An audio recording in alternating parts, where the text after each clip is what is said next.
This is ContraZoom, where we go back and forth about film. I'm Dakota Arsenault. On today's show, we have returning guest Bill Antoniou, who was last heard on episode 189, the 2022 Oscar recap. Bill hosts the podcast Bad Gay Movies, and you could read his work on his website, myolladdiction.com, and also at That Shelf, where he is a regular contributor.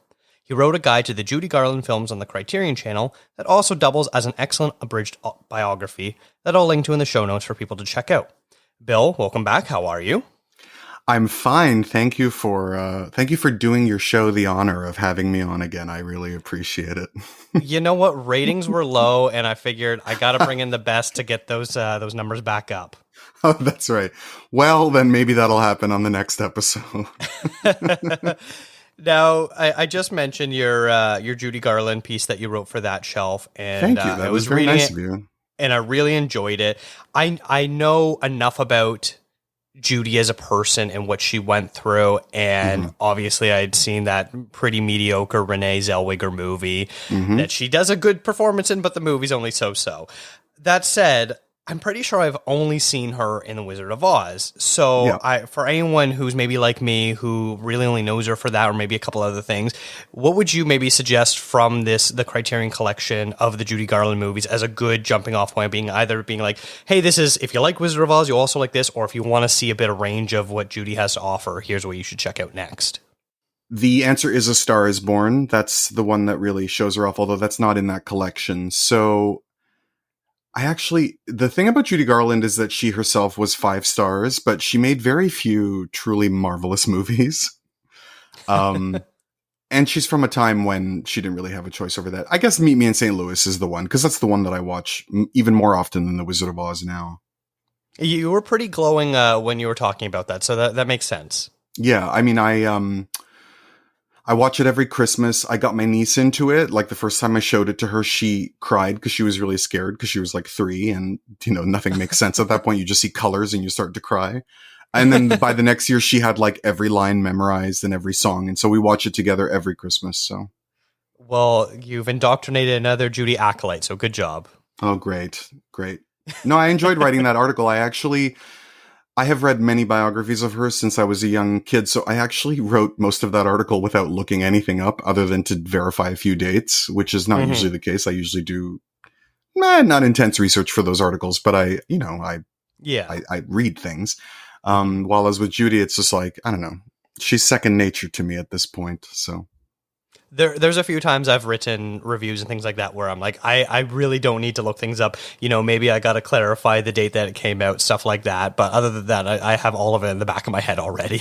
Well, and she's so popular, especially among, the gay community. And so I was like, I need to keep everything. You want to keep everything on the level of your own opinion and interpretation. Otherwise, people argue with you about the facts, like that's not how this works. That's not why she did this or whatever. Yes. And I haven't gotten that, but I always expect it. Well, I think what your article does well is you present the basic facts of, where she grew up, how she got into acting, her studio career, what happened afterwards, all very, factual information, but then you are mixing it with your own experiences with watching her as a performer. And I think that's what sort of worked as an interesting article, because it wasn't just you being like, this is what I think actually happened with marriage number 4. It was, she was married and this is how I felt during this time period of her life. Well, thank you. It's partly because it's a nice memory of my dad when I think about watching it when I was a kid. And he's 91 now and I scream at him every day. So it's just nice to force myself to remember when I liked him. And also just because she's someone who, she has become sort of the cliche of child star woes. And so even people who don't know anything about her know everything about her. So it's just like, how do I make this so that people aren't just reading the same things over and over again about this person that they know so much about? I mean, I knew that she had died of a drug overdose when I was like 7 years old. It's wow. Yeah. Like she's not one of those obscure figures in history. She's incredibly popular and well known. So. Yeah. All right. Well, I guess before we get into today's show, I must use my platform to offer a formal apology for a hate crime that I've committed.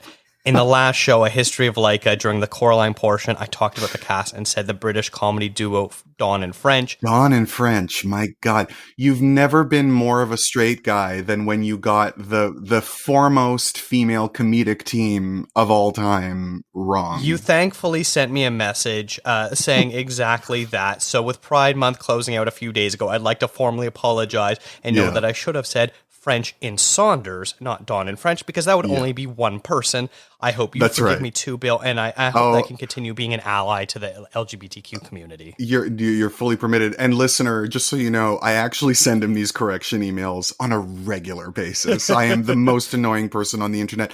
And in fact, I don't know if I pointed this out before that people should know. You and I have never actually met. You and I we've recorded a few shows together, and then I'm rude to you on Instagram. Somehow, without having met each other, we've developed this mean older brother relationship that I thoroughly enjoy. So you're just going to have to put up with it. You know what? I like the messages because it means you're listening to the show. Oh, yeah, I know. I feel the same way. But at some point, I might make it out to the West Coast and meet you. And I've never, I've collaborated with Rachel on so many articles, and I've never met her either. Which is fine because she wouldn't hang out with me anyway. She would be too cool for me. But oh, she's gonna love hearing this. I know I'm gonna hear about that. All right. So for the last 2 years, I've done a special episode to celebrate my birthday. In 2020, I named my favorite movie from every year that I was alive. And last year, you joined the show as we each named our favorite films from each decade from the last 10 decades. Since I am clearly a masochist for you making fun of my taste in movies, I figured I'd have you back yet again as we have picked 10 different genres and we'll name our favorite movies from them. Are you ready to knock me down several pegs, Bill?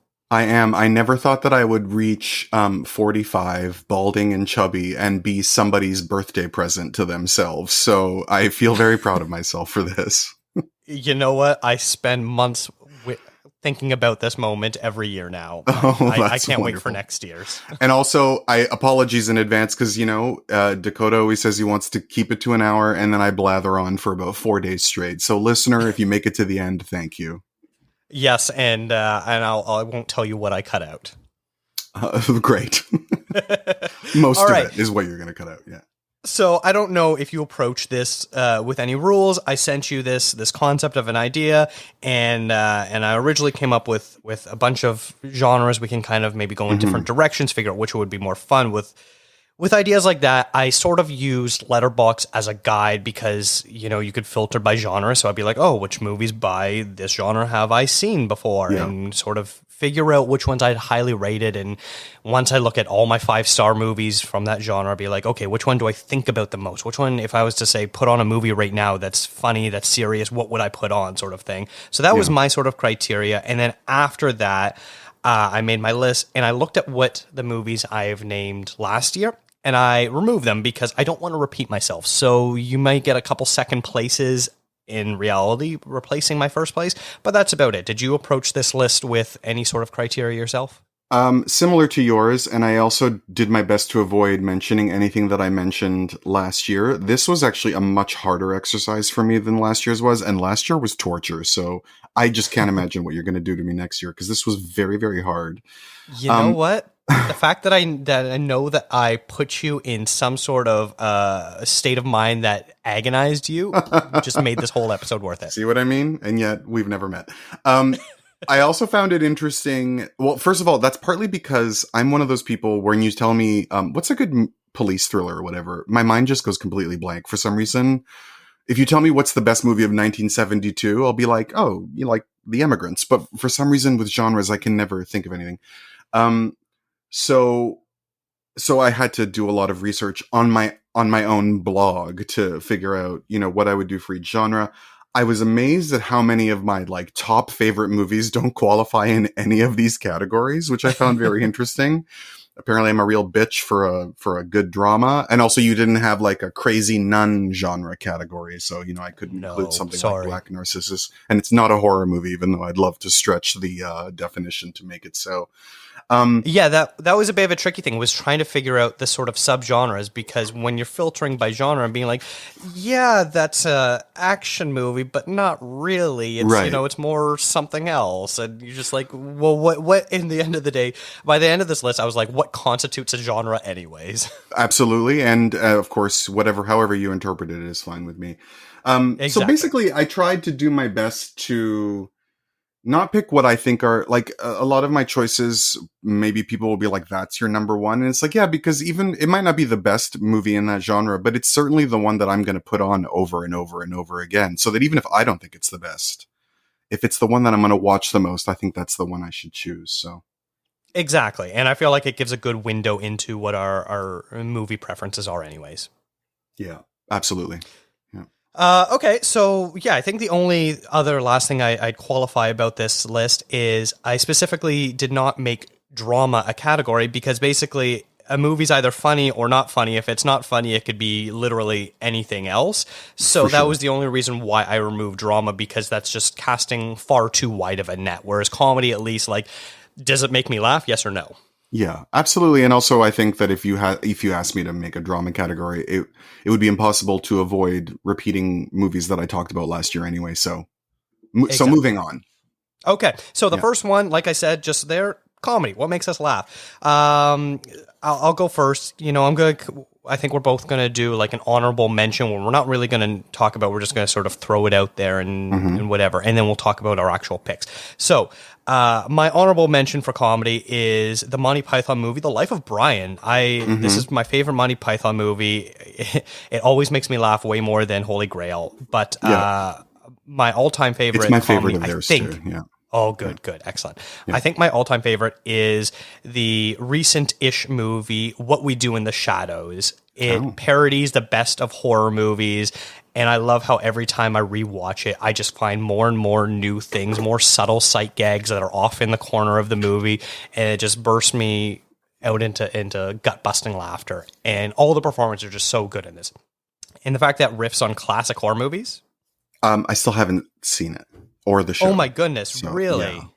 yeah. There's Wow, something okay. about it that corner of comedy is great. I have nothing bad to say about it. It's not really where it just doesn't get me where I live, and so I don't make much of an effort for it.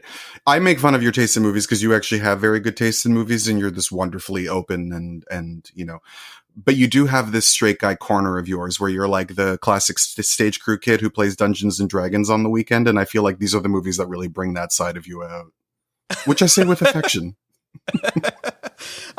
I don't know if I should take that as a compliment or not. So let's dive into what your comedy pick is then, Bill, Listen, because I'm a I live want to and make let fun of live kind you. of guy. I'm just saying I see you, and there it is. And you're like, yeah, none of that describes me. I'm like, I know, because I know you so well. Um, I love Life of Brian, by the way, and it's still one of my all-time favorite, sexiest full frontal nude scenes. For some reason, I find Graham Chapman incredibly hot, and I love his nude scene in that movie. We all love a man who makes us laugh, right, Bill? Without a doubt, but there was some kind of candor about it that when I saw that movie as a younger person, I was anyway. My honorable mention, I think you could put just about any Preston Sturges movie in best comedy. My favorite is The Lady Eve, which is my honorable mention with Barbara Stanwyck. I think it's an incredibly funny movie that is also really good at capturing the negative side of being in love with somebody, the fact that it makes you hate them, which I really love about it. And it's Barbara Stanwyck's finest moment. But my number one, I have to pick Auntie Mame with Rosalind Russell. It might be my gayest choice on this list. I'm not sure. It's a movie that I have seen a billion times. I will watch it a billion more. I saw it on a big screen. I love every second of it. It's extravagant. It's too long. It's garishly bright and colorful. And then it has this really smart, rebelliously liberal message at the core of it. And she's my favorite character because she is outrageous and kooky, but there is also a sense of genuine affection and responsibility about her. And so she is a real rebel and really admirable at the same time. Wow, well, you're once again showing me up with two picks I have not seen, so we're starting out strong here. Oh, I'm surprised. Have you seen any Preston Sturges? No, I actually don't think I have. He's definitely a big blind spot for me. Oh, I I know mean, I you're need you're to see. missing out on, your own pleasure, basically. It's so, don't watch it for me. Watch it for yourself. Sullivan's Travels and The Lady Eve are my two favorites of his. Those are essential. Yeah, I feel like Sullivan's Travels, it's one of those movies where I can't remember if I've seen it before or if I've just Oh, seen so many clips of it that I hmm just think I've seen it. oh, it's great. It's really great. Yeah, him in his heyday is just the greatest. And then when he falls off in the 50s, it's kind of sad. But yeah. I feel like the comedy genre is probably going to be the one that reveals the most about us because laughter is so subjective. hmm What one person finds funny, another person will think is completely stupid or boring or whatever. So I think these picks really maybe highlight who we are as a people. And me picking the awkward straight Dungeons and Dragons guy movie, and you picking the flamboyantly gay movies, Right. maybe says a lot about us. And I don't think it says anything too convoluted about us. However, I'll point out you picked a movie that I liked, so and you picked a movie that I don't know that I do like or not. I'm sure that if I saw it, I will. I loved Fair enough. because it's the guys who did Flight of the Conchords, right? Which is a show that I Yes. really liked. So I'm sure that if I watched it, I enjoyed it. I don't know. I just haven't gotten around to it. And the whole vampire thing. I know that it's not like a Twilight vampire movie, but it's also not something that it just doesn't make it to the top of the list, basically. They do a pretty good job of mocking while also respecting the entirety of the vampire genre, and Yeah. it goes all the way back to Nosferatu. Like Yeah. it chronicles all of them. Yeah. Yeah. But we'll move on now to the first genre that I think was kind of tough to pin down, and that is the crime genre. And I'm going to make a note here that my number one pick is one that I had previously stated. So these are now two different picks. So my runner-up they're actually both very recent movies. The first one is Knives Out. I am loving this resurgence of whodunit movies, the Agatha Christie style type of films. Some of them, the Kenneth Branagh ones, are not as good, but they're still at least fun. And I really enjoy a good, fun crime movie where you're wondering the whole time who did it, why did they do it, all this sort of stuff. So Knives Out really, really hit home for me, and I'm very excited for the sequel, and I'm hoping it's as good as the original. But my number one pick is a more serious one than Knives Out, and that is also a recent film called Hell or High Water. I loved it. For some reason, the political commentary of basically being a Robin Hood, of stealing money from banks in small increments in order to pay off the mortgage of your own property, of your dying mother, so that way you can leave this property to your nephew or your children and things like that. It just spoke so well to me, and I loved Chris Pine. I thought he was so good, and the cinematography was gorgeous. So this is a movie that I love putting on whenever I'm feeling the urge for a good crime film. I am in the minority of people who did not like Knives Out at all. And I'm always surprised by people who like it, but I try not to get into it because then I sound like I'm insulting people, and everyone's really allowed to not agree with me. Despite the fact that I don't sound like I believe that. It's also interesting. Crime genre to me never involves murder mysteries, but that makes perfect sense. It didn't even occur to me to think of a murder mystery for this category. Murder is a crime, yes. Yeah. Thank you for reminding me. As someone who is looking after his aging parents, it's good to remind me of that every day. Yeah. So yeah, I didn't like that film, and I'm quite surprised at the people who did, but I don't know, who knows? Maybe I'll like the sequel. I loved Hell or High Water, though. I think that's a really Excellent. great That's one film. that seems to be divided on some people. Interesting. I really love when a movie has something to say and doesn't overstate it and puts its emphasis on, a really, really good story, because then the message is even that much better received. And the characters are interesting. I don't know. It's a very absorbing film. So good choices. My runner-up is the 1980 John Mackenzie film. I think that's the director's name. The Long Good Friday, starring Bob Hoskins. This is the British answer to The Godfather. He plays a gangster who is looking to expand his territory, but then all of a sudden someone just starts killing all of his henchmen and he doesn't know who it is. It's a really brilliant film. It's Bob Hoskins at his finest. It's also Helen Mirren at one of her finest in her younger years anyway. It also has a very young Pierce Brosnan in a small role as the honey trap who lures a gay gangster into the showers in order to get him killed. And it's a really hot scene because I am problematic. So if you haven't seen that film, it's in the Criterion Collection. Highly, highly, highly recommend. It's so good. But my number one, I thought I had done this one last year, but I guess I didn't pick it for my 90s, or maybe I did, is LA Confidential, from 1997, Curtis Hanson's masterpiece. It's like my favorite American movie of the 90s. It whittles down James Ellroy's incredibly dense, giant narrative in his novel into something that is like a fraction of what the novel is, and yet still has like way more plot than any other movie you've ever seen. And at the core of it is about the solving of a mass murder at a diner in 1950s LA, but ends up having connections with politics and the movie industry. And it's incredibly glamorous. It's sharp. It's scary. It's, I've been watching it on a repeat for 25 years and I haven't gotten sick of it. So it has to be my number one.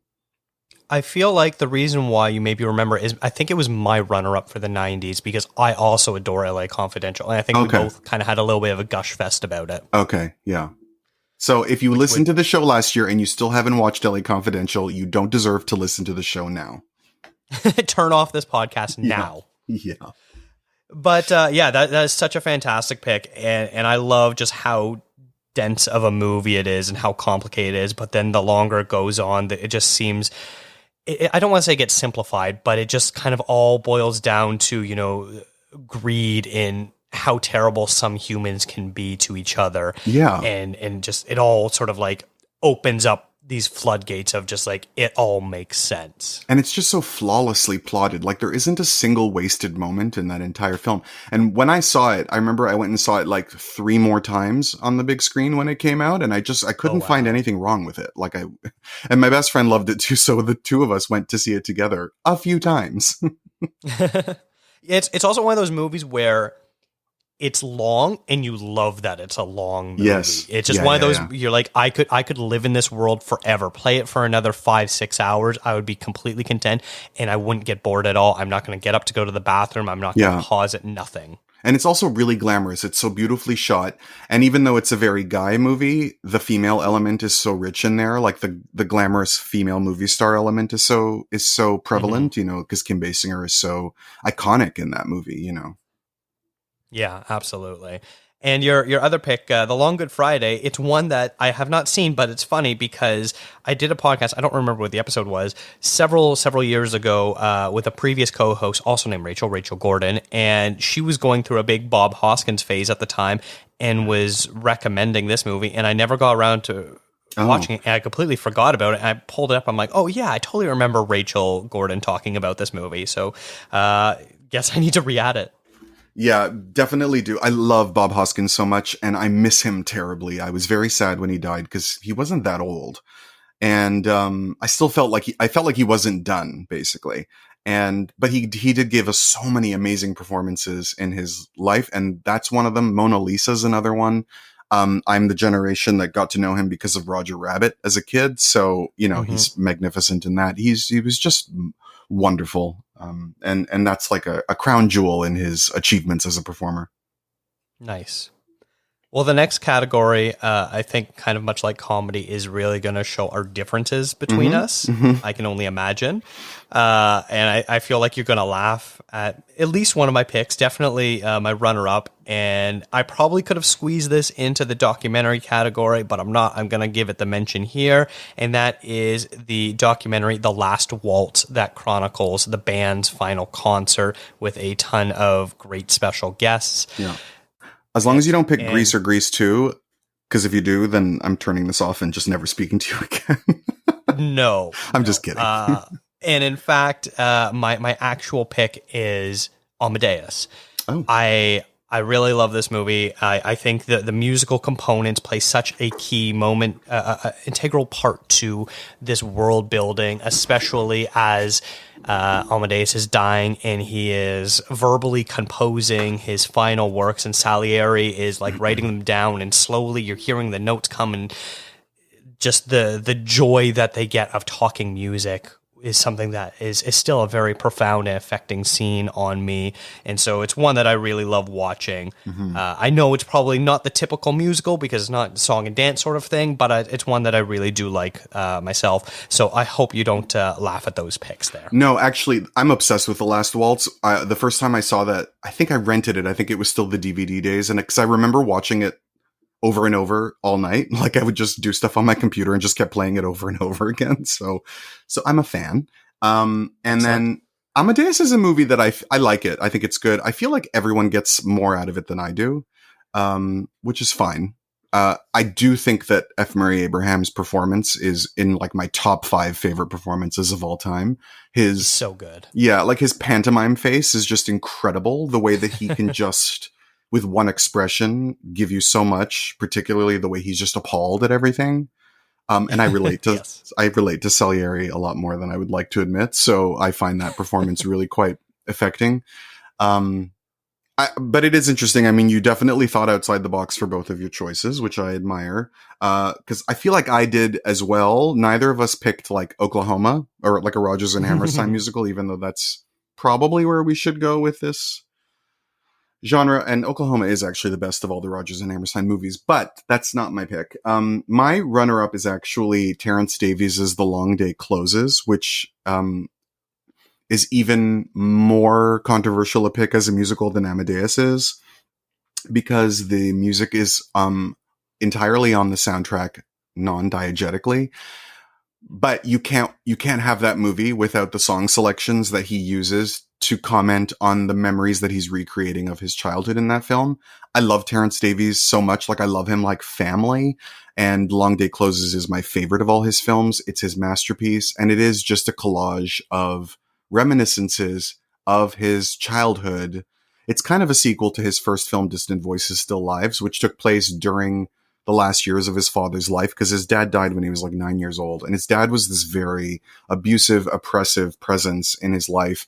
And everything changed once his dad died, because his sisters could now go out with their boyfriends or just go to the movies with their friends, which is something they weren't allowed to do. And he could do so much more as well. But then, of course, he also struggled because his single mother had to, raise children on not a lot of money. So all these things are in his memories in this film. And he became obsessed with films from when he was a small kid, ever since he saw Singin' in the Rain. So like there's all this incredible musical selection on the soundtrack. I'm not supposed to be talking this much about my runner-up, so I apologize. Just watch The Long Day Closes. The final scene in that movie is the thing that I want to be looking at and hearing when I die. That's all you need to know. My number one choice is also from the British Isles, and it is Mike Leigh's Topsy-Turvy from 1999, which is I believe, historical reenactment of the creation of the Gilbert and Sullivan musical, The Mikado, featuring a wealth of performances from that musical, as well as other Gilbert and Sullivan selections. And also just the minutia of the processes of putting theater together, which when I watch that film makes me so happy, because I love doing theater. And then, of course, since COVID and having not been able to do theater for the last few years, it makes me even more nostalgic for the good and the bad that I recall of treading the boards, as it were. And I just think it's an incredibly beautiful and, again, very long but rich and exciting film.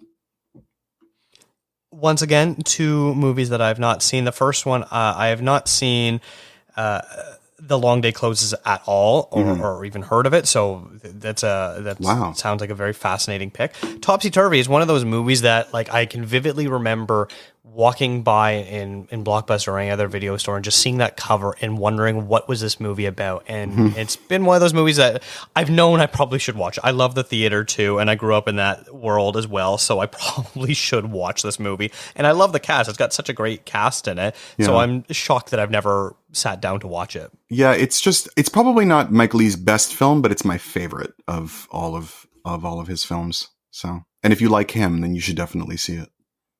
Yeah, I've only seen, I think, a couple of his movies. Mr. Turner is the one that comes to mind, one that I really enjoyed. Yeah, it's that great. I know a lot of people didn't care for, but I really fell hard for that one. He challenges people's notions of what a film should be, right? Because he's not someone with a beginning, middle, and end. His movies are very... he reminds me of Almodovar in the way that it's all small arcs, one after the other. So you don't quite know where you are in the story, and you just have to soak it in. You know, you just have to enter its world and soak it in and just appreciate how compelling everything is. You know, like, not a lot of people talk about his naturalism. I don't really find him naturalistic. I find that he makes these very highly dramatic situations that are actually quite contrived. He makes them really compelling and emotionally believable because of the fine-tuned work he does on everything, you know, the way that he works with his actors for months and months and months before he writes a script and all that stuff. Like, the polish is really felt by the time you get to the finished product. Yeah, you can really tell that when you're watching his films, for sure. All right, moving on. I know I made a documentary pick for my last choice, but here we're going to make another documentary picks. Yeah. And my runner-up is a movie I have watched once, and I will never watch it again, but it doesn't remove the fact that it's probably the single greatest documentary film ever made, and that is The Act of Killing, which is about the Indonesian war crimes during the Khmer Rouge era, where they get these criminals to recreate their murders set to, much like what we're doing, different movie genres, and for them to be open and candid about the way that they mass murdered people that they deemed to be communists. It is fascinating. It is terrifying. It is enthralling. You can't take your eyes off of it, and by the end of it, you feel so sick to your stomach, you hate the world and everyone in it. Yep. But I will never watch it again because it is so tough to watch, but it is so good and such a vital film. And the fact that he was able to make a sequel, The Look of Silence, and have it be almost as good, but not quite there, is a testament to just how skilled of a director Joshua Oppenheimer is. That's interesting. I actually liked the second one more. Do you? Yeah. Oh, why is that? I don't know. Maybe it was more personal or something. I don't know. I mean, I love them both. I think they're both brilliant. And if I like the second one more, I only mean by an increment or so. But because they're both really quite savage. I mean, just the balls that he had to, you know, just to be there and to film all these people talking about these things is just incredible to me. But anyway, I'm sorry I cut you off. No, it's okay. Yeah, and these movies are tough because yes, he does have the balls to make these movies, but then when there's these few moments where you feel he asks a question that goes just too far, and they suddenly turn and stop, and they remove the act, and you worry for their safety, their literal safety, and it's so terrifying to watch of what someone that has those abilities to do to people turn that back on, basically. For sure. But my actual pick is one that will probably ruffle some feathers, whether or not it is considered a movie or not. The fact that it was nominated for, it won an Oscar, I consider it a movie, and that is the epic films O.J. Made in America, which it was like 5 1.5 hour chunks. I think it was like a 9 or a 10 hour movie. I can't remember how long it was. It was absolutely massive. It originally aired on ESPN over the course of a week. That's how long it was. But, you know, I've never cared about the O.J. Simpson case, the trial, all that sort of stuff. I was too young when it happened. I was born in 1989, so I was just a young child when it happened. Okay, we get it. Rub it in. We get it. Yeah, I was 12. I get it. Yes, old man Bill here. But the fact that it's able to look at the entire career of O.J. Simpson as a football player, as a movie star, as a personality, and connect his upbringing to racism that was happening at the time through what was happening with the Rodney King beating and the trial, and how that sparked off everything that happened with the O.J. Simpson and the reaction to the crowd of people wanting him to be innocent and everything like that. And then the after effects and the fact that they got interviews from literally just about everyone involved in this case, from lawyers from both sides, judges, media presenters, people that were, waiting outside the courtroom. This film is so expansive. I don't think I've seen anything on the scale of this, and that's why it had to be almost 10 hours to do it. Yeah. But it was so worth it. I think the Oscar was specifically for the first episode. I think that because I think they screened it in theaters to qualify or something, and that's why it was a controversial pick. Something like that. Okay. Yeah. I have been meaning to watch this documentary since it came out, and I haven't gotten around to it yet. It's the only nominee of that year that I haven't seen. So it's a big commitment. Yeah. Oh, I bet. But I'm sure it's, I mean, I have not heard anyone talk about it with less enthusiasm than what you just gave. Like, everyone seems to love it. So I am looking forward to it, because I do remember that summer extremely well. When did that happen? Like 92? I think it was 92. Yes. Yeah, it was around this. So I was like 15. And because I remember going to Greece that summer, and I remember my friends telling me how lucky I was to get away from like OJ coverage for just a couple months, but I still remember all of it. It was pretty crazy. Mm-hmm. Yeah. And I watched the Ryan Murphy series. So, oh yeah. So my picks are, and yours are very good. I approve. Thank you. My runner up is Kon Ichikawa's Tokyo Olympiad from, is it 1965? He films the Tokyo Games, and does it in a way that is incredibly dynamic and fascinating. And I don't know why. This movie is like 2 hours and 45 minutes, and it's just him filming all the athletic events. And I've watched it like 8 times. I can't get enough of this film. I think it's so smooth. And then my number one, this was actually a tough one for me to decide, because I do love Barbara Koppel's Harlan County, USA as well, but I haven't seen that in a long time. The one that I've watched many times, because I have a destroyed brain, is Hearts and Minds, by, I'm blanking on the director's name. Is it Peter Davis? Is that his name?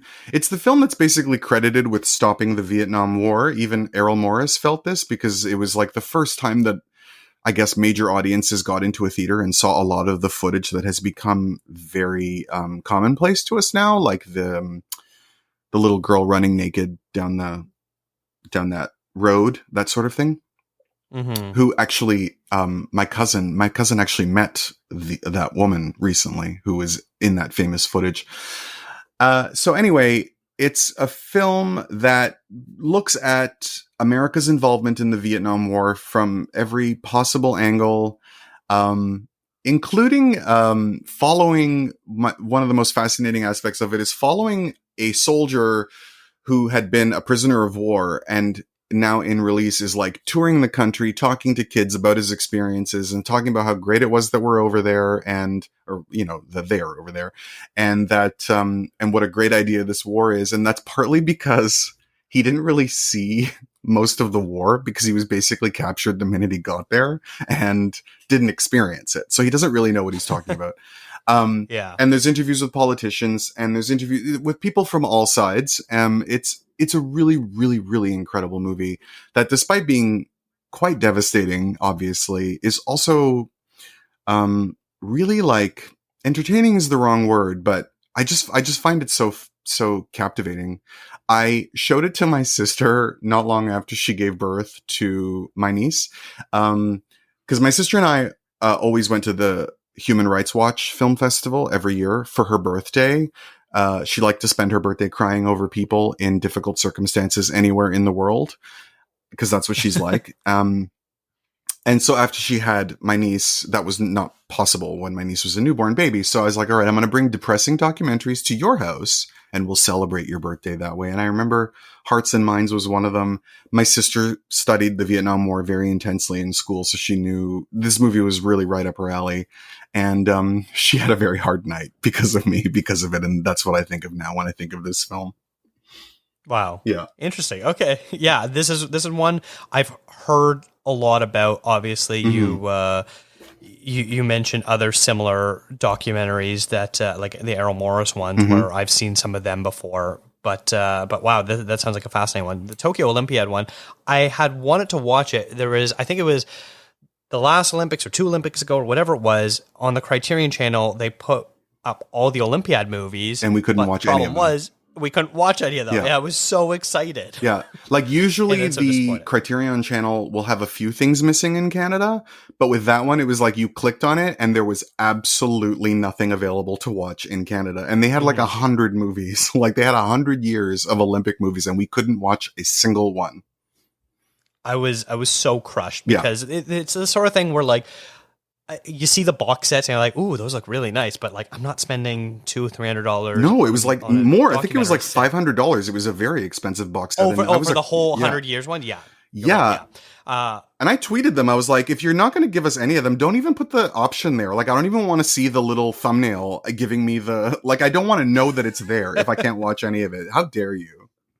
Exactly. Yeah. So like I'd seen this box and I was like, oh, that's really cool. But I don't know, would I actually watch it all? How would that work? And see it coming to Criterion channel. It's just like, finally, I can actually see what this is like. And nope, they teased us. They teased us and ruined my day when I realized I couldn't watch these movies. That one I definitely recommend. It's fascinating to watch the Olympics where it's just athletes performing and there isn't like an ad for every single little thing surrounding them everywhere, like it's a different vibe. And also that these movies were all made by like filmmakers. They were made by artists. It wasn't journalists. And not to say anything bad about that because, people like to watch the Olympics and they like the no muss, no fuss coverage. But it's just so interesting with a lot of these films from the games of the past. Leni Riefenstahl's Olympiad is another example of this, where it's like you have an artist who cares about how they're framing and lighting and shooting everything, Also, the interesting fact of both, the Riefenstahl one and the Japanese one is the fact that politics plays such a background to these events that it's impossible not to connect it to everything that's also going on in the world at the time. For sure, yeah. Visions of 8 is also an interesting one. It's a film about the Munich games where the when the bombing took place? Where the Israeli athletes were kidnapped and murdered. And that's an interesting one because like you see all the games being actually covered, but then it does have to at some point acknowledge the trauma that also occurred at these games. So, yeah. Yeah. Interesting. Yeah. All right. So moving on to one that I'm going to call a genre, and people are going to be very mad about this one. I understand animation is not a genre. It is a medium. Yes. But for the sake and purposes of this, I'm calling it a genre because we're specifically picking animated movies that we love. So that is the only reason why I'm calling it a genre at this time. Fair enough. Understand that it is a medium. It's not as stupid as when people call foreign films a genre. Which you'll notice I did not do that because I in my list I was very tempted to be like movie not in English. I'm like, well, that's the same as doing drama. Like, I mean, we could pick one to talk about it. It's just that like foreign films are also dramas and comedies and police thrillers or whatever. So yeah. Yes. Yeah. And we're probably both going to have several films that are not in English. I've already had one of my documentary picks as a movie that is not in English. So it's more to come of that. But speaking of which, movies not in English, my runner-up for animation is the Miyazaki film Spirited Away. I only recently watched it, I think, a year or two ago, and I have no idea why it took me this long to watch Spirited Away. Just the world building, I was just so completely blown over. The heart, the humor, the fact that it doesn't treat children like children. They treat them like they're people that are actually growing up and need to make decisions for themselves. And it just was so overwhelming and all-consuming. I absolutely loved it. I still have not seen enough Miyazaki and Studio Ghibli films. I need to fill that out in my blind spots. But this one absolutely knocked it out of the park for me.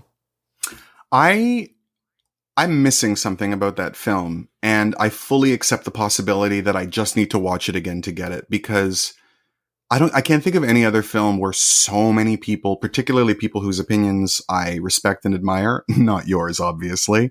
Obviously. Where they love a movie that much, and I just think it's okay. And I wonder if it's partly because I saw it in the theater, which means I had to see it dubbed in English, and I like those films a lot more watching them in the original language. So there's something about it, or maybe it was just the mood I was in that day. I just feel like I missed the boat on this one, and the jury's still out, and I just need to watch it again. And I just haven't gotten around to it, even though it's been a mere 20 years since it came out. So obviously it's not a super high priority, because I loved Howl's Moving Castle. I loved The Wind Rises. Like, everything I've seen of his, I love. So it's just like, how can I not love the one that is everyone's favorite? Or maybe... Interesting. But also some directors are acquired tastes. Like, Ozu is my favorite director. And yet the first time I saw one of his movies, I fell asleep because I was so bored out of my tree. Like, sometimes you just need to sort of learn the glossary of the filmmaker that you're watching. And then once you're in, you know? So I don't know. No, I think that's a pretty fair assessment. Yeah. But my actual pick is the stop motion animation film Fantastic Mr. Fox by Wes Anderson. I adore that Anderson was able to take a relatively small children's book and make it this, I keep talking about world building, but this is such a creative and imaginative world that only someone like Wes Anderson can do with his sensibilities.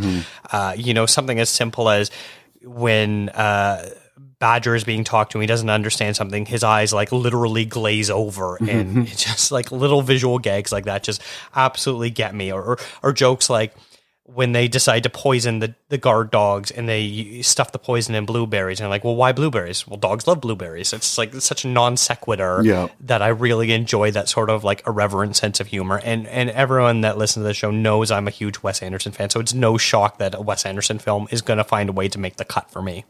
Yeah, that's one of his absolute finest. And for me, that's the end of an era for Wes Anderson, because it's the last time that his sort of emotional poignancy, particularly involving father-son relationships, really works as sort of the miserable undercurrent of the comedy.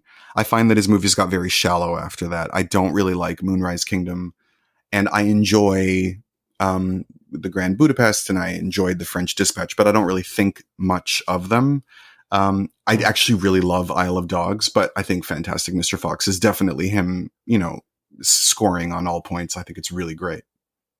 What are your picks, though, Bill? My runner-up is Loving Vincent, which is just one of the most fascinating movies I've ever seen. The idea that you animate with oil paintings and take, like, I don't know, 800 years to do it. I don't know how long they worked on this movie. But that the storytelling is also so strong, and that you use the convention of film noir within this story of investigating the truth behind Vincent van Gogh's life experience and the experience of his death specifically. And that you also make him this beautifully poignant, tragic figure. I find that movie so deeply moving. I've seen it a few times. I think it's really great. My number one is pretty basic, though. It's Fantasia. I saw it as a kid. I've never gotten sick of it. It's very high art. It's very unlike anything Disney ever did. It was not super popular at its time because it's not, deeply entertaining for kids, considering it comes out between Pinocchio and Dumbo. But it still has such a sheen to it, and it still feels so modern after all these years. It's not a film that has aged at all. I had the pleasure of seeing it on the big screen when they re-released it in, I want to say 1990. 2000? Oh, you're talking about the sequel. Yeah. The sequel's okay. But in 1990 they restored it and re-released it. And so I saw it in the theater, and I was just blown away by it. I think it's so good. And I still think it's so good. And also probably truly one of the most terrifying movies a child could ever watch. Yes, although I was like 12, so I wasn't scared of it. If I had seen it maybe as a small kid, probably, those brooms with their arms are very menacing, and the Walpurgis Night sequence at the end is really quite scary. But I had a mom who told me that only stupid people are scared by scary movies, so I wasn't really... Oh my goodness. Yeah, in case you're wondering why I'm so funny and nice, it's that I had parents who never really gave me the option to be vulnerable about these things, so I just grew up... Well, maybe... pathologically insane. For anyone that listened to the David Cronenberg episode when I talked about my aversion to horror movies, maybe that explains a lot about me. I'm just a stupid person. Well, we already knew that. If the shoe fits, right? Absolutely. Well, yeah, because I find that very interesting that's a genre that you completely avoid.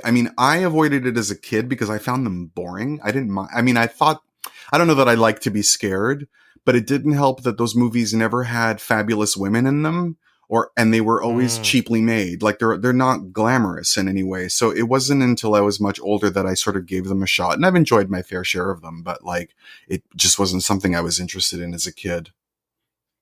Well, we'll put a pin in the horror talk for now, because that will come up shortly. But I do want to absolutely second your choice for loving Vincent. The fact, you talked about the way they make an animated movie out of oil paintings. Quite literally, you watch this and you're like, oh wow, the computer CGI on this is fantastic. No, that really is oil painting. Yeah. And you think about it and you're like, well, if you can have 200 people all animating, Mickey Mouse or whatever character you want to think of, and it'll always look the same every frame, and you don't realize that it's different people doing different portions of it. That makes sense in your head. But the idea of everyone painting like Vincent van Gogh, his exact style, that for some reason like causes your brain to short circuit, be like, well, what do you mean everyone is literally doing oil paintings the exact same, and it looks completely symmetrical all throughout, and you don't notice any sort of talent gaps or style gaps or anything like that. Yeah. It's just absolutely phenomenal. Yeah. And I have a weird passion for Van Gogh, however you pronounce it. And I've seen so many movies about him, and I love them all. Like I love Altman's Vincent and Theo, and I love the Willem Dafoe one, and I loved Kirk Douglas in Lust for Life. But Loving Vincent is probably the one that I'll return to the most often. I think what it does very interestingly is something that films, when you tackle a person who is so larger than life, where their work more than the person, it's sometimes hard to boil their essence down. And they did a very interesting job by making it, like you said, this noir crime aspect of figuring out how did he die. And you almost remove Vincent as a character, with the exception of being in flashbacks and brief moments. And it's about how did his art transcend his life? Yeah. And I think that was a very novel and interesting way for the filmmakers to capture someone's essence. Yeah, and also examining, like, when it comes to great artists, or just people that we know famously, but we don't know personally, like, how much of it is what we think about them and how much of it is the reality? Like, the icon versus the man.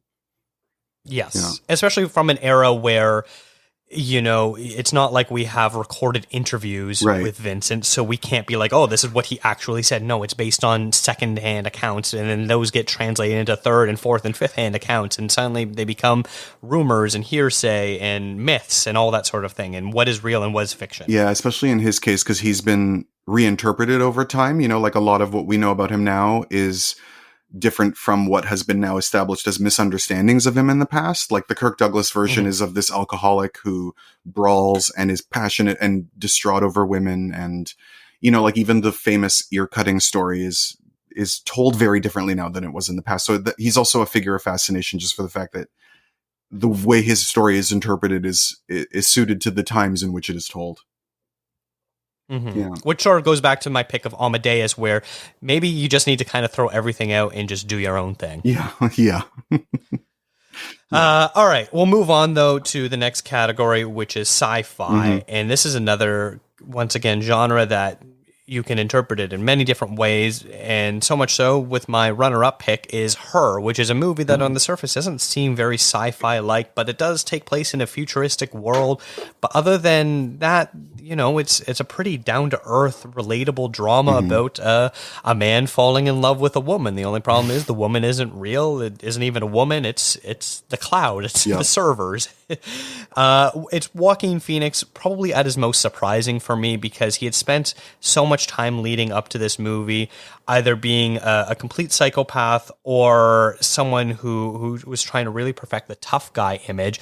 And all of that got stripped back, and we just get this really heartbreaking portrait of a lonely man who is trying to be happy, who wants to be happy. It's him at his softest, for sure. Yeah. The mustache. It was just like, it actually really did. And it didn't make the mustache and the glasses, he could have looked either, like that weird, creepy pervert that lives in his van and, like wears a trench coat with nothing underneath, but he doesn't. He has, and maybe it's a testament to the fact that Joaquin Phoenix maybe is underratedly one of the best actors of modern era. I don't know. But it's one I really adore. But that's just my runner-up. So once again, we have to keep reminding ourselves we have to move on. Good choice, though. My actual pick, thank you. My actual pick is the Alex Garland film Ex Machina. Oh. I love that it's a simplified story. It's a three-hander. It's a chess game going back and forth where you never really understand who has the upper hand. And whenever you think you know who has the upper hand in these stories, they really don't. They're actually being played by someone else who is pretending to be subservient or pretending to acquiesce to them. And it's such an exciting movie. And then by the time you get to the ending and the coda of this movie, and you just sort of realize how dark and heavy this subject is and the consequences that the world could possibly have if this would happen. And it just, every time I watch it, just blows me away that they're able to simplify a robot story so well. Yeah, you know, I had a few problems with that movie. For me, the story kind of loses a lot of steam by the end for me. But it's also, I only saw it the one time in the theater, and I remember so much about that movie in exact detail. And I remember the feeling of being in its atmosphere. It's something that Alex Garland does exceptionally well, so that even when, like, Annihilation is a movie that I think is really cool, even though it's not flawless, but I also remember the feeling it gave me. And I haven't seen his new one. I know that it didn't seem to work with a lot of people, but I think that I would still enjoy that aspect of it, even though, I don't know, maybe it's not a great film. But Ex Machina, I think it's really good. And I get why people love it. It's also, I remember being really happy that it won Best Visual Effects, even though it's not the most, like, it was nominated with things like Guardians of the Galaxy and Avengers stuff, Yes, you know, like things that showy. Yeah, like things that had way more visual effects. But the thing about Ex Machina is that you don't question anything that you look at. Everything looks so natural and specific and sharp and real, even though she's obviously not a robot in real life. So, like, there's a tangible quality to that movie that I really admire a great deal. And it came at a time for me in Oscar Isaac's career where he was just sort of blowing up, but it seemed like every project he was doing was so wildly different. Yeah. I remember watching that movie and not realizing that he was the same actor I had seen in about 5 or 6 other movies, because he just looked different with the shaved hair and the scruffy beard, and he's wearing like just the undershirt, and you're like, who is this guy? And connecting the pieces that he was able to just so disappear into these characters just blew me away. Yeah, and also Donald Gleason as well, who is like, I mean, at that point I remember he was in absolutely every movie that was coming out, but he also made a lot of really interesting choices, because he was in that, and then a few years later he was in that movie The Little Stranger, which was an unjustifiably ignored film that I really, really liked. But what are your sci-fi picks there, Bill? I'm a real basic bitch on this category. I don't even think we need to talk about my picks, because they are so predictable, but they are the 2 films that I watch like regularly. So my runner-up is Alien, no explanation necessary, and my number 1 is 2001: A Space Odyssey. Again, no explanation necessary. I mean, I have never. 2001 is me at my most guy side, you know, like my most bro side. But I've never gotten sick of that movie. I have seen it on the big screen at least 10 times. Like, I see it every time they play it, like a compulsion. And then at home, I've watched it. I've owned it on every format. It just takes you into outer space, you know, like, and it's so mysterious and enigmatic. And a friend of mine actually told me that she saw it when it first came out in 1968, and she never before remembered being in a movie theater and losing her sense of time. There's just something, it's just incredible. I don't think I need to explain to anybody why I like it so much, because it's, you know, it's a pretty familiar pick, but I've never, ever, ever gotten sick of it. Well, I've shared it before on the show, and I'll share it with you. This is probably one of my single biggest blind spots, and there's a specific reason.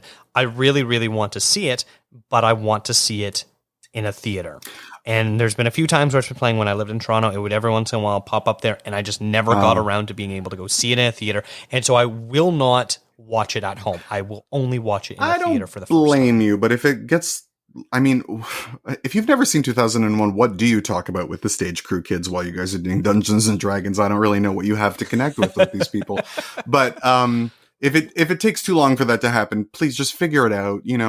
Don't watch it on a computer screen. If you have a television and you have a decent enough sound system, you'll do okay. I mean, I watched it on VHS for the first time when I was a teenager on one of those TVs that has like the wooden, frame, and it still rocked my world. So its power is greater than that, but hopefully it'll find its way onto the big screen. In Toronto, they always used to play it at the Lightbox around Christmas time because they would always do the 70mm series over the Christmas holidays until their lamp broke or something, and then they didn't want to fix it, so they didn't do the 70mm series for a while until I guess a grant came in to take care of that.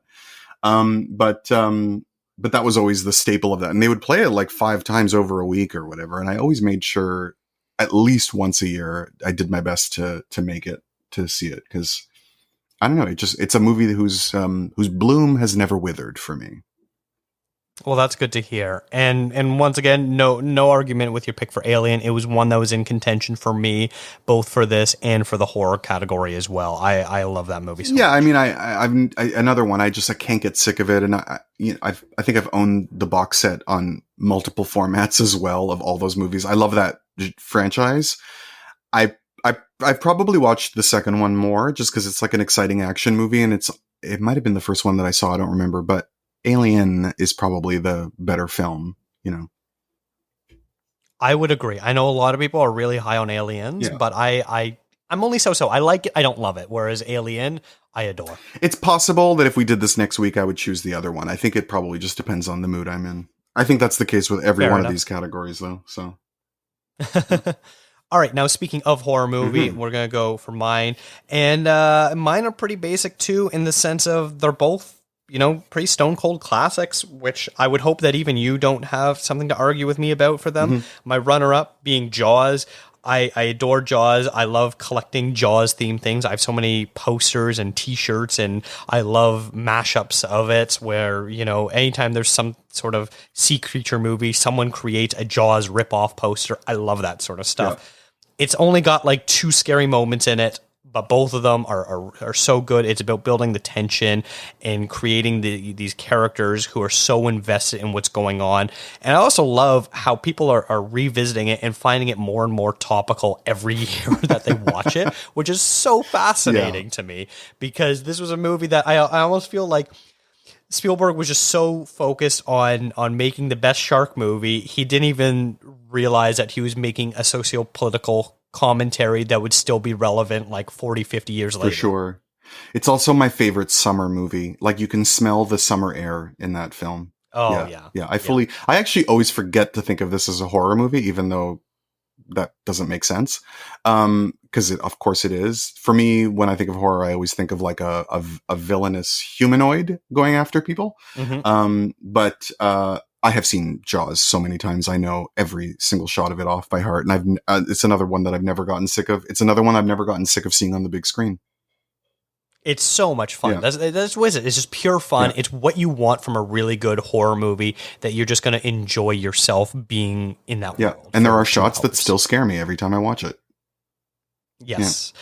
But I think you will probably maybe agree more with my actual pick as being more horror-oriented, and that would be Rosemary's Baby. This was a movie I'd also only recently seen a few years ago, and I watched it, and I basically finished it and I was like, well, this is a flawless movie. There's nothing I can complain about this movie. The character arcs are great, the performance are fantastic, the music is great, the set design, the production, all of it just works. There's not a single wasted beat or moment. I know it gets a little silly at some point, especially the very end, but I think the build up for it just works so well for me that it, I finished it. I was like, well, what can I add to the conversation about Rosemary's Baby? It's a perfect movie.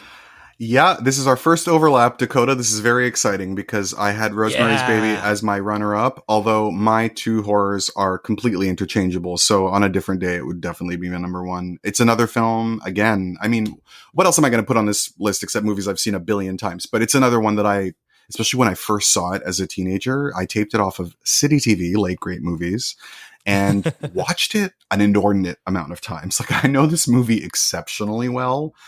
And it's just, I mean, I know we're not supposed to talk about Roman Polanski, but aside from the fact that he's the worst babysitter in the world, he is actually one of the greatest filmmakers who ever worked. And I am able to hold both of those thoughts in my mind at the same time, which will shock the internet. His masterful command of atmosphere is unparalleled. The way that he can make you feel like you're in the uncanny without you really knowing exactly why. Like, it's not specifically a camera angle or a sound cue or anything. You just feel that something is not right. And he does that so exceptionally well in this movie. He does it really well in all of his movies, but this is a really delightfully juicy example of it. It's shocking how you can watch this film play out and you see Rosemary get drugged and impregnated by something we don't know at the time what exactly it is. And then you spend the next, hour and a bit being like, well, Rosemary, maybe you are, overreacting a little bit. I don't know if that actually really did happen. The fact that a filmmaker can convince the viewer that what they saw wasn't really what they saw because the character is going through with it is just absolutely masterful. But it's also interesting. I think an aspect of this movie I find very interesting is the fact that no one takes her seriously, but the director does. He respects her paranoia, and he respects the fact that pregnancy and impending motherhood, even if they are at the heart of what she's terrified of, like, he respects that as a genuine emotional state, which is actually quite interesting to get from a filmmaker who is now like the poster child for, basically anti-womanhood. I find it very interesting that he makes this movie where he, even if the audience isn't on her side, he always is. Yeah. Mm-hmm. Well, what's your number one pick then? I mean, again, I could pick Rosemary's Baby as well, but I have to go with Halloween by John Carpenter because it is a movie that I watch a lot. I didn't actually see it for the first time until I was a full-grown adult because, again, that kind of murder by numbers, slasher, dicer kind of movie I was just never interested in. But I have a lot of really close friends who grew up loving these movies, so I'm like, all right, I'll give them a shot. And none of them have ever equaled Halloween, the original. I think it's just a brilliant movie. It does so much with so little because it's made, on a very low budget and made very quickly. It's the scariest of all of them. And it's actually one of the few of these slasher movies that doesn't, it doesn't hate women, basically. Like, the nerdy girl is best friends with the cool girl. And, the fact that even though some of them die after they have sex, but that's not like the rule. You know what I mean? Like, it doesn't really associate a conservative, judgmental attitude towards teenage behavior with their punishment. And that kind of makes it scarier because he's just this appetite for destruction without any particular reason. And I just love the look of it. I love the way it's shot. And I love watching it on Halloween. It's one of my best friends. It's her favorite movie. So we watch it every year on Halloween. And it's a very dear tradition for me now. It's a movie I haven't seen, and it sort of falls into the category of the types of horror movies that don't really interest me because I didn't grow up with horror movies. Yeah. So slashers are sort of that main subgenre of it. I'm just like, not really for me. Yeah, it's a really basic genre for me, and it's a very exploitative genre, right? Like, it's everything's made on a micro budget for maximum profit because teenagers get something out of having their sort of amorphous fears gelled into the very exact presence of so what am I saying? I'm using words that I don't understand. Basically, like, we have all these feelings and emotions and insecurities and fears as teenagers, and horror movies put them in very concrete terms and help us deal with them. I think that's why these movies appeal to young people. I find that I know way more gay men and women who love horror movies than anybody else. And I wonder if it is also because these are groups of people who are raised to feel vulnerable in a world that doesn't take them as seriously as it does straight men. And I wonder if that's the appeal for it as well. I find that very interesting. But again, for me, I just never found them.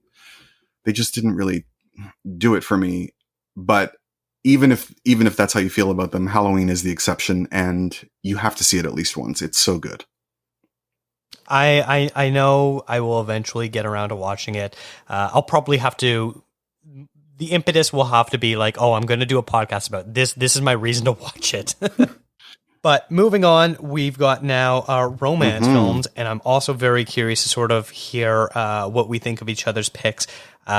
This is the second time that I've had to remove a movie because it was on a recent list, and that was The Apartment, so I'm not going to talk about that. But my two actual picks are two very, very recent films. Very recent. In fact, my runner-up is just from last year, and that is the Norwegian film, The Worst Person in the World.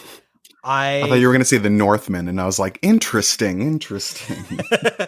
I love the romance plot between Alexander Skarsgård and Nicole Kidman. Yeah. I really felt the energy there. No. The Worst Person in the World. I watched this movie and could not believe the fact that it was, what was it, 3.5 hours, however long it is. And just the journey that we went on, and the fact that the filmmakers were so bold to be able to, you know, mix in different genres and styles of filmmaking. That also, what version did you watch? I did not watch a 3.5 hour film. It was a long movie, though, wasn't it? I don't think so. I don't remember it just being a regular only 2 hours. Yeah. Interesting. Yeah, maybe. All right. That's weird. But it's one I still really, really liked, with some absolutely fantastic performances, especially from its lead, Renate Reinsve, who, you know, is able to be such a complicated woman that we can go on this journey and be like, you're not likable all the time, but I still like you as a person. Yeah. And then my number one pick is not as recent as Worst Person in the World, but still very recent, only a few years old. And that is the Celine Sciamma film, Portrait of a Lady on Fire. Nice. You know, it's not just because I'm a straight guy and I like, you know, the idea of lesbians. Yeah. This movie is just genuinely so beautiful and so tender. And there's a couple moments in this movie where every time I see it, it just absolutely takes my breath away. The main one being when she sees her in the white dress just silhouetted in the hallway. Amazing. Just every time that happens. That's the shot I think of whenever I think of this movie. Yeah. I literally gasp every time I see that shot because it's just so beautiful and so thoughtful, and there's so much emotion. And then, of course, at the very end of the movie, when you're watching one of the characters just cry, and you're just in this moment and you yourself are bawling. This movie makes me feel all the emotions. It's incredible. And I love Adele Haenel as the sort of the object of desire in that film. I think she's an incredible actor. So yeah, those are very good picks. I'm a lot more heteronormative than you are, so I guess I'm failing in this category. There is nothing better than when a romance is good, a romantic movie, and there's nothing worse than when it's not. You know what I mean? Like when you accomplish the magic of making me care about characters enough that I need them to get together, it's the most wonderful feeling in the world, because it's just one of those things where movies just become something completely magical, where you're like, how do you do that? You know? And then when it's not, when you're like, why am I watching these people? It's just the worst thing to have to sit through. My runner up is The English Patient by Anthony Minghella. As famously expressed on a Seinfeld episode, not everyone's favorite epic movie. I can't do this anymore. I can't. It's too long. Quit telling your stupid story about the stupid desert and just die already. Die! Elaine, you don't like the movie? I hate it! I'm going to hell! I love it, and I love the romance in it, because I love that he gets away with something as ridiculous as this very purple melodrama that he has, and the lines that they say in this movie, you know, he's like, when you leave here, you should forget me. And yet you have these actors doing it with such incredible honesty that it all works. And I've never been more upset coming home from a movie than I was that film. It really, really rocked my world. And I've seen it so many times, and I love it every time. It's so beautiful. And if I had to be someone else in this world, I'd probably still be me. But if I had to pick someone else, it would be Kristen Scott Thomas, because I think she's just got it all. So I really love that film. That's also Ralph Fiennes at his absolute smoking hottest. And so, yeah. Really, for me, I would say that Voldemort is Ray Fiennes at his Yeah. hardest. Well, again, stage crew.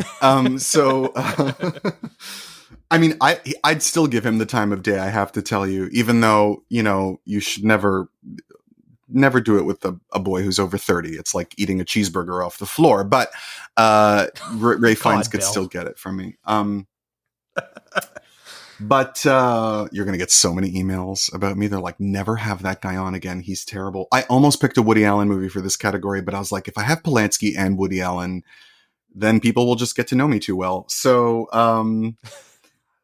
my number one is actually Douglas Sirk's masterpiece, All That Heaven Allows, which is another really great example of a political message hidden not so subtly within a very captivating and endearing story about these two people who genuinely fall in love with each other in a way that I find wholly credible, but everything about them being together is wrong for their society.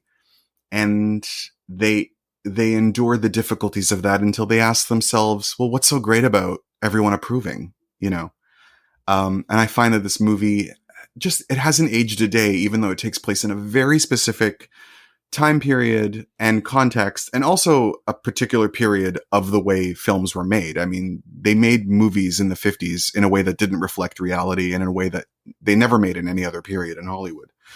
But it affects me very deeply. Again, it's another movie I've seen 100 billion times, and it gets me in the core every time I see it. This is also one that I'm not familiar with. I'm not a big Rock Hudson or a Jane Wyman fan, so that's probably why it's never really come across my radar. But how's that possible? Jane Wyman is just one of the greatest. It's because you haven't seen anything that she's in or something. I don't know. Yeah, I know I've seen a couple of things. I can't, off the top of my head, think of what they are, but I just sort of find that she just sort of disappears into the wallpaper a little bit. No. You're canceled. No, she has some wonderful moments in this film. One of my favorites is just that she picks up a broken piece of Wedgwood crockery, and she just the way she says, "Oh, I would probably steal this from you. I love Wedgwood." And there's just something so dynamic about. I love when actors are really great at a throwaway moment. Something that doesn't seem important, yet they give it something a bit enchanted, and that's always been a classic example for me. She's also really great in The Yearling, if you've ever seen that. That's a really, really cool movie, and she's magnificent in that. So you just watch more Jane Wyman. You haven't seen the right ones. Okay. Okay, I'm sorry. You should be. I noticed you didn't push back about my Rock Hudson comment. Well, Rock Hudson is not my favorite actor. I love him and I love the legend of Rock Hudson. I actually recently read a really, really good biography on him. And I love how beautiful he was. I love the myth that he sold, and he's so of an era, but he didn't have layers that I find fascinating or anything. So I wouldn't object to someone saying that they didn't. A friend of mine told me he didn't think he was good looking, and I was like, okay, you're insane, but I get why. And he's another one where there's not a whole lot in his filmography that is worth cherishing, but the ones that are, especially his work with Douglas Sirk, is really great. And this is just, everyone is just at the top of their game in this film. Yeah, Sirk is a blind spot for me. I know I need to get into his works. There's no requirement on my part, but you're missing out on a great deal of cinematic pleasure. It's a wonderful world to explore. Now, I want to ask, because I enjoy listening to Be Problematic, if you did include a Woody Allen film, which one would it have been? It would be The Purple Rose of Cairo, which is actually his favorite of all his films. It's him at his least cynical. It's him just allowing himself to believe just a little bit more in humanity than he normally does. And it's also it's at the period, I don't know what was really going on with him and Mia at that point personally, but it's certainly at the period at which their artistic collaborations are at their most fruitful and positive and lovely. It's very obvious when he writes this part for her, when he writes Hannah and Her Sisters for her a year later, that it's obvious at this point that it's someone he really deeply admires. And so it's still very pleasurable to watch. But The Purple Rose of Cairo is also one of the best examples of magic realism and the sort of enchantment of fantasy combined with a gritty reality. And then it's just this very sweet romance at the core of it. I just love it. And part of the romance isn't even the characters. It's like the director with his audience as well. Mm-hmm. Fair enough. All right. Well, let's move on to our action picks. This is the third and final time that I've had to remove one of my picks, but my runner-up is this was actually quite a tricky one for me, more tricky than I expected. Yes. I'm not a huge action fan, despite what I'm sure someone like you would think of me being a straight cis man would. No, because I know that you're not a bro. So thank you. Yeah. Thank you, Bill. I really appreciate I know that you're not good at being a straight cis man. That's why I wouldn't assume that you would have a lock on the action category. Well, thank you. So both of my picks are ones that I'm sure that you could actually probably appreciate quite a bit and are very surprising. And my runner-up ended up being the Japanese film Harikari. I watched this and just was so befuddled by it, the fact that it seemingly is a slow-paced movie about a man who wants to commit suicide inside a fort, a castle, whatever you want to call it. And then slowly, as this movie unravels and we learn more and more about why he wants to kill himself, it just gets more engrossing. And then it eventually leads to an absolutely epic all-time battle sequence where it's basically one man against an army. And it's so... It blew me away watching it. And by the end, I was just like, the movie that this starts out to be is so wildly different than the movie ends out to be. You watch the first, half, 3/4. This is not an action movie at all. This is a contemplative drama about what guilt and sadness will do to a person. And then you watch the final act of it, and it's an all-out epic samurai film of great proportions. And you're talking about the early 60s Masaki Kobayashi film? Absolutely. Because there's a remake from the 2000s by Takashi Miike, which is actually pretty good. I didn't mind it. But I didn't even know they did that. Okay. I thought it was pretty good. But the original is a masterpiece. Like, it's a perfect movie. I love Japanese cinema in the 60s. That's the golden age of Japanese cinema for me. Particularly a very beautiful CinemaScope black and white films made in that country during that time. And Harakiri is up there with the best of them.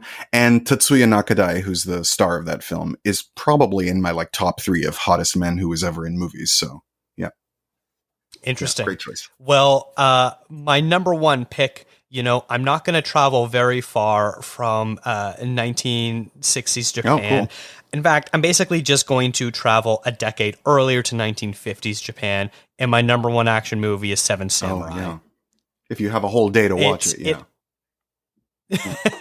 For me, I don't think I've ever seen more impressive battle sequences. The fact that, there's so much rain going on in this muddy world, and there's horses going every which way, and buildings on fire, and arrows firing from every direction. You still, at every given moment, know exactly where everyone is, what their state is, both mentally and physically, what the stakes are, everything like that. And the fact that, yes, it does have a slow build-up, but it's so worth it for this end battle sequence of a small group of samurai helping to defend a small village from these bandits who are overtaxing them, and they are deciding to take a stand. And yes, it's been remade 100 times. Almost in a given year, a TV show will basically use the plot of Seven Samurai as an episode basis.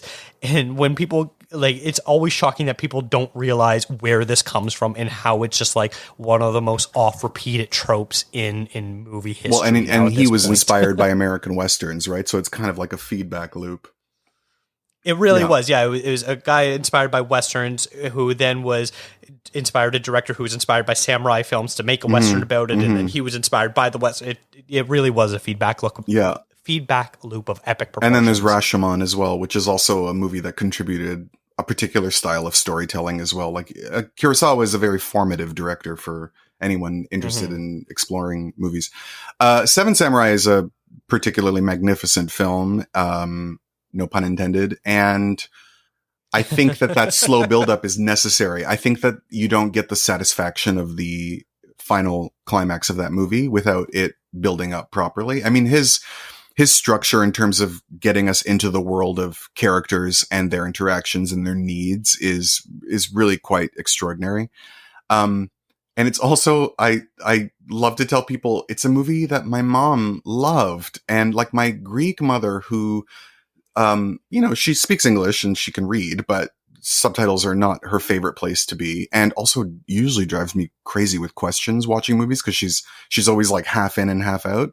For some reason, I put that movie on and she just did not move for 4 hours. She was like, I need to know that these villagers are going to be okay. And just, it's one of my favorite memories of that film is that she was just like enraptured by it. I've seen it a few times, and the last time I watched it, I was like, I think I'm good. Like it's such a long movie. I'm like, I think I've seen this enough times now, but who knows what the future holds. Well, then the last thing I want to ask you about that, you're talking about all-time top hottest male actors. Where does Toshiro Mifune place for you in that list? Not as high as Tetsuya. Toshiro is really sexy. He's not as handsome. He's particularly well served by samurai movies because he's always in those very, very short shifts and he has very nice legs. And then he aged like a straight man by the end of the 60s. He got very boxy, because men in general, we all age one way or the other. We all become Russell Crowe or Mr. Furley from Three's Company. Like we all become wizened little logs, or we look like we just ate the fridge one day and never looked back. And so he's sort of in the latter category, but in the 50s and early 60s, he's very athletic and very, very sexy, and also has a real roguish personality. So he'd probably be better on a date, but Tetsuya was more handsome. Fair enough. Okay, so what are your picks, Bill? Of other Japanese men from the 60s or my action movies? Either or. If you want to talk about that's okay. I'm here for it. Because I'll veer into the very problematic at that point. No, this is actually one of the hardest ones to pick, only because it's one of the most plentiful genres, especially for people my age and later. Like action movies became the main thing because they were so lucrative in the 80s that, like, especially when it comes to B movies and straight to video production, like everything was an action movie, because all of my Greek uncles had to watch everything Chuck Norris ever did, even though it was all pablum. So this is probably the one that would change the most if I looked at it again, because there's a lot of 80s movies that I love, but like you, I went back further into the past, and actually I thought that we would be very different on this, in that I didn't expect you to pick classics for this one, but I'm going even further back. My runner-up is actually The Adventures of Robin Hood with Errol Flynn. It still thrills me every time I watch it. I think it's still a perfect movie. I think it's still the best Robin Hood movie. I think it's one of the best adventure movies ever made. It's one of the most beautiful movies ever made. And it still has this, like, just enchanted star quality to it that has not worn off. You know what I mean? It's not in any way tarnished. I just love it.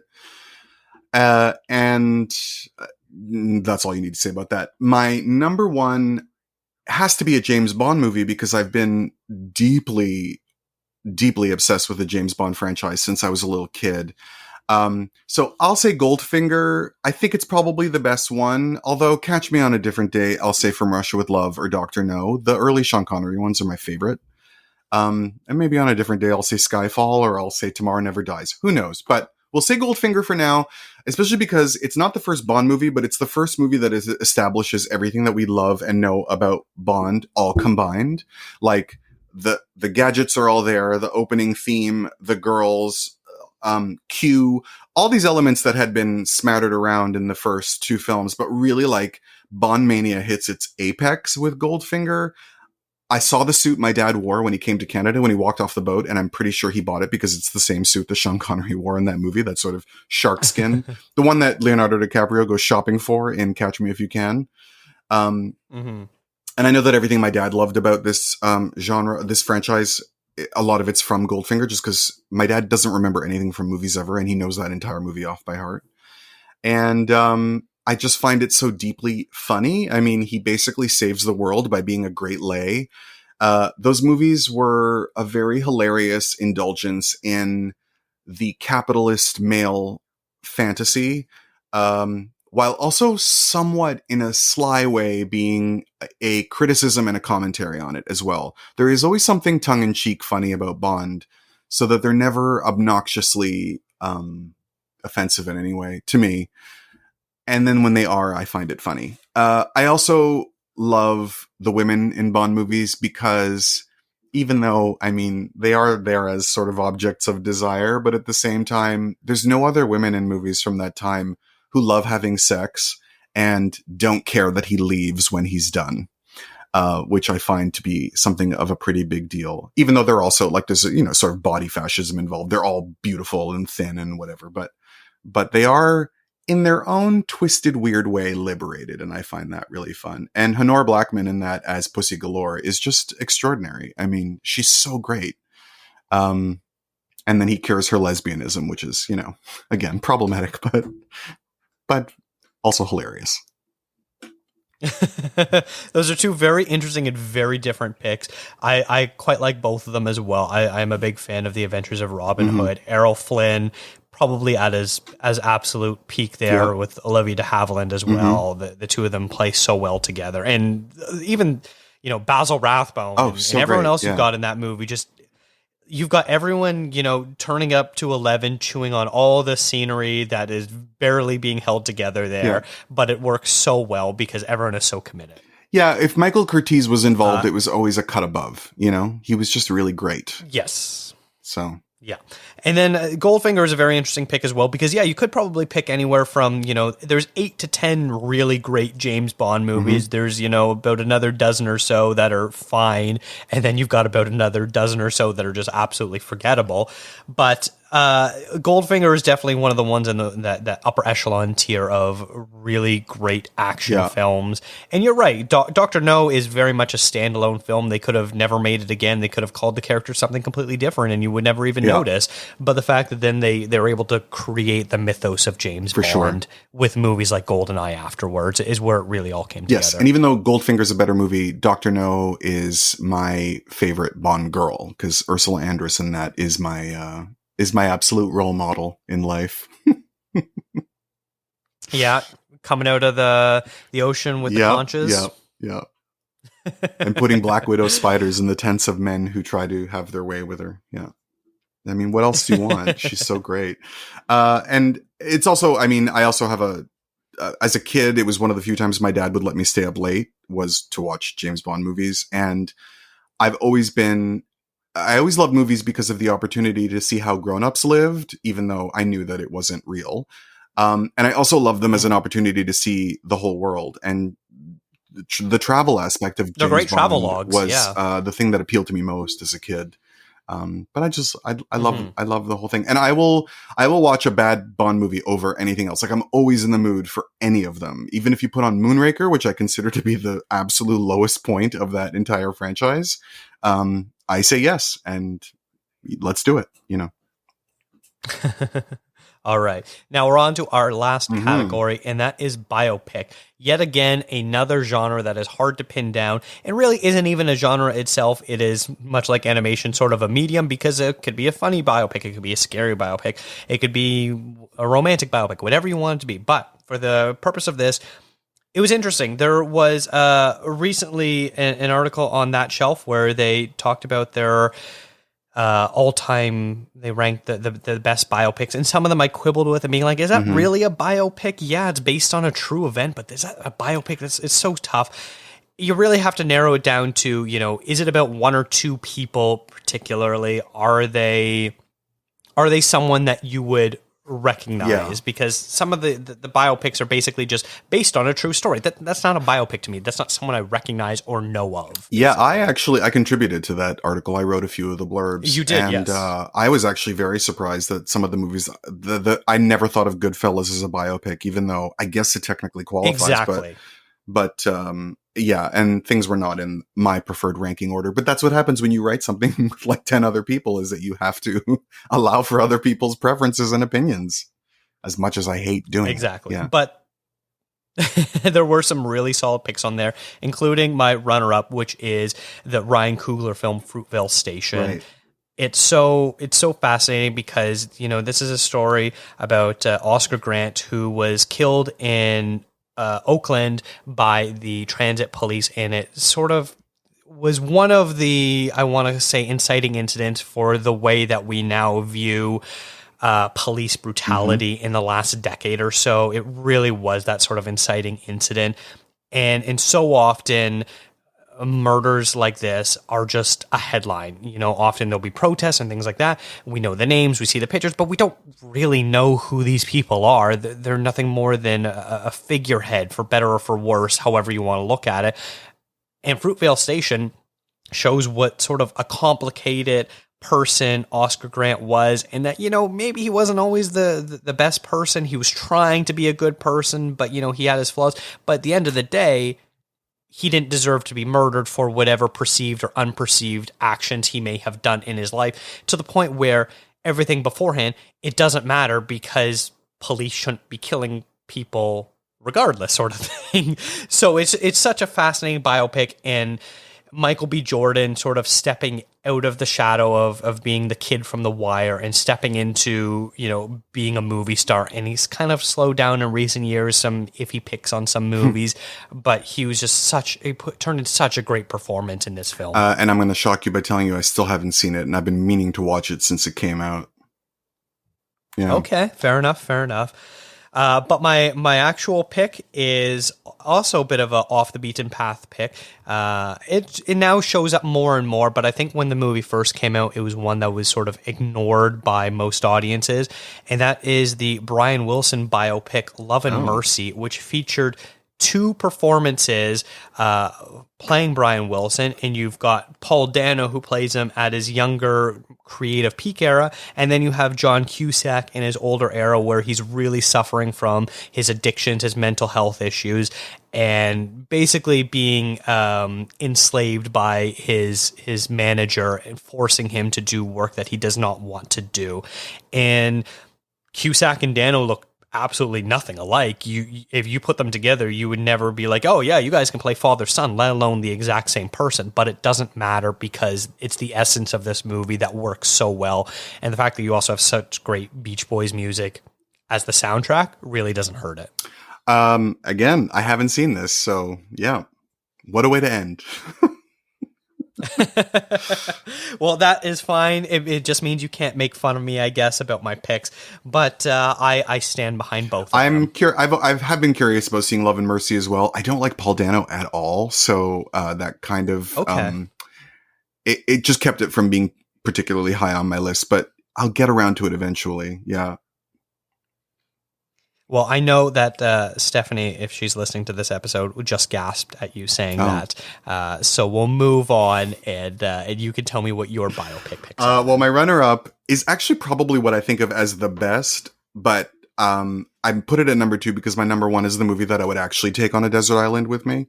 But my runner-up is An Angel at My Table by Jane Campion. I actually wrote about this in that article that you referenced from that shelf. Mm-hmm. It's the story of the life of Janet Frame, who was one of New Zealand's most famous and beloved authors. She was an incredibly timid, socially awkward person who was misdiagnosed as schizophrenic by some very ambitious psychologists who were looking to break ground in the exciting new field of examining that particular issue. So she was actually in line to get lobotomized, and it just so happened that a book that she published won a prize, and they realized that they couldn't lobotomize one of their nationally beloved and admired authors. And it's a story about your art literally saving your life. But it's also, Jane Campion is a magnificent filmmaker, as we all know. And this is my absolute favorite of her films. And there's not a single second of it that I find dull. It's another movie that I find so perfectly efficient in that not a moment is wasted. It's very long. She adapts 3 autobiographies into one film. And she actually initially made it for television. It was supposed to be a miniseries, but it was so good that the distributors decided to release it theatrically instead. Which is why she's kind of iffy on it, because she says when she watches it, she sees something that was shot with television in mind. And so she doesn't think of it as a very cinematic movie. And, but I'm like, I don't give a shit. I think this movie's incredible. And very powerful, very emotional, but fascinating and funny and dark, and captures a time and a place with a great deal of potency. It's upsetting how like dirty everyone's life is of these poor people, but at the same time, there's something unusually glamorous about it. I don't know. I don't know. The movies that you love the most, it's hard to really talk about why you love them so much. So, before I get too rambly, I'll just say it's an absolute must see. It's probably in like my top 25 favorite movies of all time. But I'm not supposed to talk about that as much as I am about my number one, which is Out of Africa by Sydney Pollack, starring Meryl Streep, which of course was featured on the article. I didn't write the blurb about it because I was not going to get in the way of, Pat Mellon's writing about Meryl movies, because that's his world. Pat is the biggest Meryl Streep fan I've ever known. Although I wrote about Cry in the Dark, so I guess I got to do that one. But Out of Africa is the story of Karen Blixen, who wrote novels under the name Isaac Dennison, including the story Babette's Feast, which was made into a film a couple years after Out of Africa, partly because Out of Africa renewed interest in her work. She's one of the most incredible writers ever. But this movie is about her early years living in Africa with her husband, the Baron von Blixen, played by Klaus Maria Brandauer, and everything that she later wrote about in terms of her years in Kenya, running a coffee farm. It's not a movie that works for everybody. A lot of people find it a bit too prestigious, a bit too passionless. And, you know, it has a very hands-off attitude towards the colonial situation that it is describing. But also a very honest one, I find. And I don't really know why I love this movie so much. I first saw it as a teenager when I also first fell in love with Meryl. And maybe that's the travel aspect of it. Like, you really go somewhere in this film. I don't know, but I have watched it an unusually high amount of times, and I love every bit of it. It could also be one of my favorite romances as well, even though it's about a failed romance, about being in love with emotionally unavailable men, which maybe because of this movie, I made a real nasty habit of for much of my adult life until becoming this soft and charming and optimistic person you see before you now. So charming and optimistic. Yeah. But, it's one of the most beautiful movies ever made. And I don't know, I just love it. I love stories about artists, developing as artists. I mean, she hadn't written anything yet by the time she spent her years in Africa. And then once she went back to Denmark, she never returned to Africa, and then became like one of the most famous authors of all time. So, yeah, this is a movie I'm not overly fond of, to be honest. And as you have said multiple times, this list is so subjective, so it's hard to, be like, you're wrong about this. Maybe it's because I didn't see it when it originally came out and swept up in that era. It just, for some reason, I don't know why. Allow me to point out, neither did I. It just didn't work for me. Dakota, I was 8 when this movie came out. Okay, I'm not that old. I don't know. No, I was 7 actually. You like to date yourself? No, you know what? More people feel the way you do than I do. Like, I know that I'm in the minority on this one, and I actually get why people don't like it. It's just, I don't know. Every once in a while, a boring movie comes along that is just exactly what I want and is a world that I want to be in, and this is one of them. Very interesting. Well, I'm glad that worked for you and you like it. I have not seen the Jane Campion film that you mentioned, so I can't really. You got to do it. I feel like you would really like it. You got to see it. It's so good. Yeah, this is a very common thing that I've been saying all episode, but Jane Campion is also someone who is mostly in my blind spot. I think The Power of the Dog is the only movie. Yeah, I think we talked about this before, actually, when we were talking about the Oscars. The nice thing is that her filmography is not exceptionally long, so catching up with her won't take you too long. I like all her stuff. I don't particularly like her Meg Ryan movie. I don't think that one. In the cut. Yeah, Jane Campion is one of those great filmmakers who can't really do genre, which is also why I didn't love her Top of the Lake series either. But I still think it's worth watching. But The Angel at My Table, The Piano, masterpieces. I love the Kate Winslet movie that she did, which is probably her least seen film. And I love Bright Star with cute little gay boy from James Bond. What's his name? Ben Whishaw. I love that film too. I love your adjectives. You make everything sound so delicious. Thank you.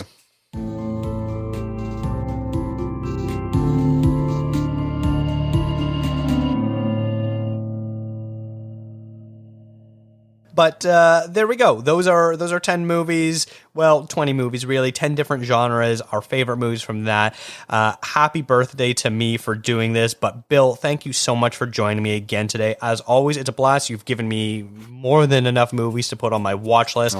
But great. Where is the best place for people to follow you? And what have you been working on?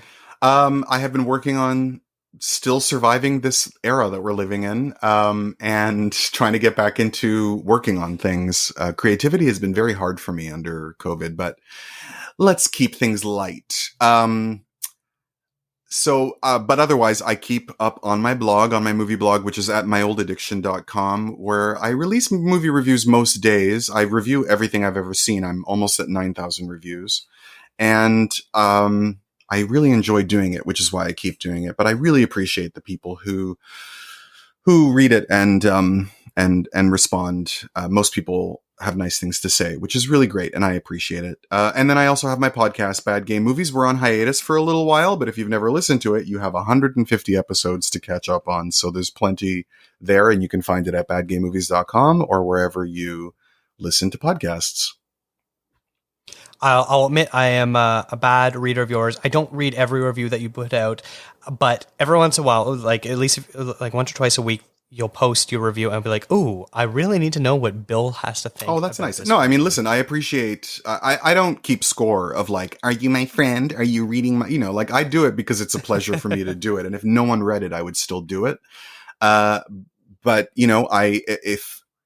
if it's your time, it's your money, or not money in this case, but it's your time. So like, if you choose to spend it on me, I will always say thank you. Even if you write me and tell me that you think I'm stupid, which some people do.